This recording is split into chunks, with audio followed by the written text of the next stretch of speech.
కోటాలో ఖాళీగా ఉన్న 2 ఎమ్మెల్సీ సీట్లకు ఉప ఎన్నికల నోటిఫికేషన్లను అసెంబ్లీ కార్యాలయం ఇవాళ విడుదల చేయనుంది. కేంద్ర ఎన్నికల కమిషన్ సూచన మేరకు 2 సీట్లకు విడివిడిగానే ఎన్నికలు జరగనున్న నేపథ్యంలో నోటిఫికేషన్లను విడిగానే జారీ చేయనున్నారు. ఇక ఈ నెల 29న పోలింగ్ జరగనుంది. ఉదయం 11 గంటలకు అసెంబ్లీ నోటీస్ బోర్డులో 2 నోటిఫికేషన్లను అంటించనున్నారు.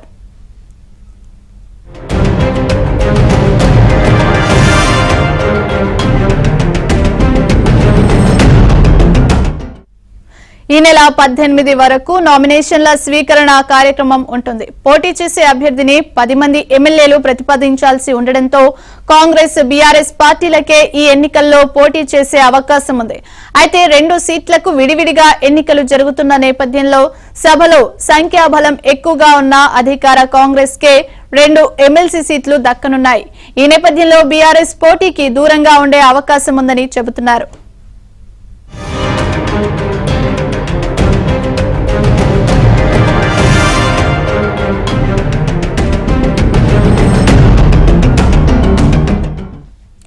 ఎన్నికలు జరగనున్న 2 ఎమ్మెల్యే కోటా ఎమ్మెల్సీ సీట్లకు పార్టీ అభ్యర్థులను, గవర్నర్ కోటాలో ఖాళీగా ఉన్న 2 స్థానాలకు పేర్లను 1-2 రోజుల్లో అధిష్టానం ప్రకటించే అవకాశం కనిపిస్తోంది.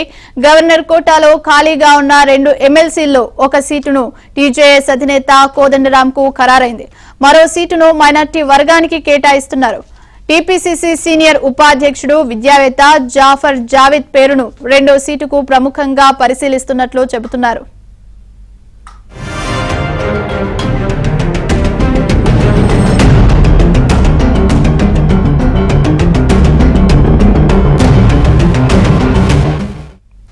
ఇక ఆయనతో పాటుగా సాహిత్య, సామాజిక రంగాల్లో సేవలు అందించిన పలువురు ముస్లిం వ్యక్తుల పేర్లు పరిశీలనలో ఉన్నాయి.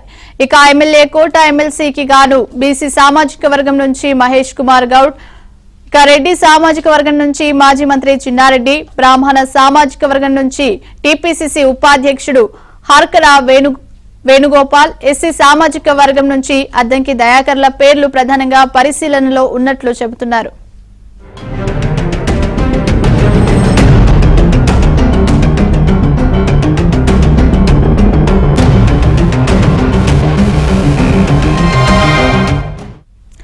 అయితే అద్దంకి దయాకర్ ను లోక్సభ ఎన్నికల్లో వరంగల్ నుంచి పోటీకి దించాలన్న ఆలోచన అధిష్టానం చేస్తోంది. మహబూబ్ నగర్ జిల్లా స్థానిక సంస్థల ఎమ్మెల్సీ అభ్యర్థిగాను చిన్నారెడ్డి పేరు పరిశీలనలో ఉంది.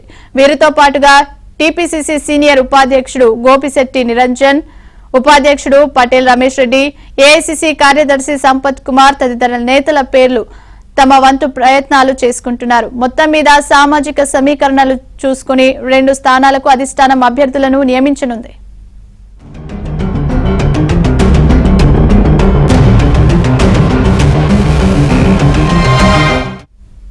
ఇక ఇదే విషయానికి సంబంధించి మరిన్ని అప్డేట్స్ మా కరెస్పాండెంట్ నర్సింగ్రావు అందిస్తారు. నర్సింగ్రావు, చూస్తున్నాం ఎమ్మెల్యే కోటా ఎమ్మెల్సీ ఎన్నికలకు సంబంధించి కూడా నోటిఫికేషన్ త్వరలో జారీ కాబోతోంది. సో ఎక్కువ సంఖ్యాబలం మాత్రం కాంగ్రెస్ కు ఉన్నందున బీఆర్ఎస్ పోటీ చేయాలా వద్దా అనే యోచనలో కూడా ఉన్నట్టు తెలుస్తోంది. కంప్లీట్ అప్డేట్స్ ఏంటి? బీఆర్ఎస్ అసలు పోటీలో ఉండే అవకాశం ఉందా లేదా? Yes Priyanka, MLA quota MLC స్థానాలకు ఈ రోజు నోటిఫికేషన్ విడుదల కానుంది. కడియం శ్రీహరి, పాడి కౌశిక్ రెడ్డి ఇద్దరు ఎమ్మెల్యేలుగా ఎన్నికైన నేపథ్యంలో వారి ఎమ్మెల్సీ పదవులకు రాజీనామా చేశారు. దాంతో 2 స్థానాలు ఖాళీ అయ్యాయి. ఆ 2 స్థానాల భర్తీ కోసం ఈ నెల 3న ఎన్నికల కమిషన్ షెడ్యూల్ విడుదల చేసింది. అదేవిధంగా ఈ రోజు ఆ 2 స్థానాలకు సంబంధించి ఎన్నికల నోటిఫికేషన్ రాబోతుంది. ఈ రోజు నోటిఫికేషన్ విడుదలైనటువంటి వెంటనే నామినేషన్ల ప్రక్రియ షురూ అవుతుంది. ఈ నెల 18 వరకు కూడా నామినేషన్లు సమర్పించేందుకు చివరి గడువు. 19న స్క్రూటినీ ఉంటుంది. 22 వరకు విత్డ్రాల్స్ కి సమయం ఉంటుంది. 29న పోలింగ్ ఉంటుంది. అదే రోజు కౌంటింగ్ జరిపి అదే రోజు రిజల్ట్ కూడా రిలీజ్ చేస్తారు. అయితే 2 ఖాళీ అయినటువంటి స్థానాలకు 2 నామినేషన్లు మాత్రమే దాఖలైనాయి అనుకోండి, అప్పుడు ఎన్నిక ఏకగ్రీవం అవుతుంది. 3వ నామినేషన్, 2 స్థానాలు ఖాళీగా ఉంటే 3 నామినేషన్లు అంతకంటే ఎక్కువ నామినేషన్లు పడ్డాయి అనుకోండి, అప్పుడు ఎన్నిక అనివార్యంగా మారుతుంది. సో మీరు అన్నట్లుగా 10 మంది ప్రతిపాదించాల్సి ఉంటుంది కాబట్టి నామినేషన్ వేసే వారికి ఈ 2 పార్టీలకి, బీఆర్ఎస్ పార్టీ, కాంగ్రెస్ పార్టీలకు మాత్రమే నామినేషన్లు దాఖలు చేసేందుకు అవకాశం ఉంటుంది. వారికి బలం ఉంది, 10 మంది కంటే ఎక్కువ సభ్యులు ఉన్నారు కాబట్టి.